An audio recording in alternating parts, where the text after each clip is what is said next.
Mombasa Governor Hassan Joho and his Kilifi counterpart Amason Kingi on Sunday clashed over the 2022 election's flag bearer.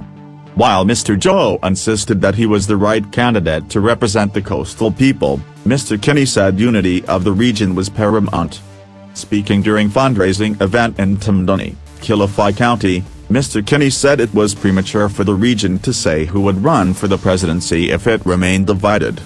There are things that we should address before saying who will be our presidential candidate. Our problem is unity. Coast should be united before we say who our flag bearer is, said Mr. Kingi. Mr. Kingi's remarks came after Governor Joho said that he will be on the ballot come 2022. Mr. Joho said he would beat Deputy President William Ruto come 2022. If they think that a coast leader will not be in the ballot, then they would be shocked, Mr. Joho said. The leaders spoke after being asked to make it clear who will run for the presidency.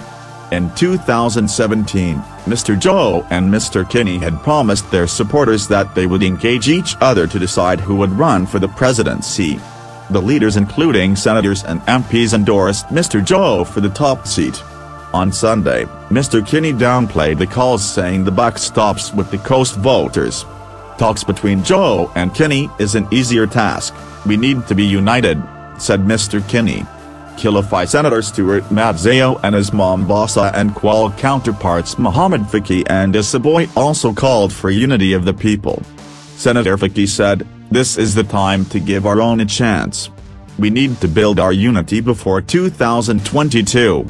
The leaders said that the Orange Democratic Movement leader Raila Odinga had already hinted that Mr. Joho was the right choice for the coast people.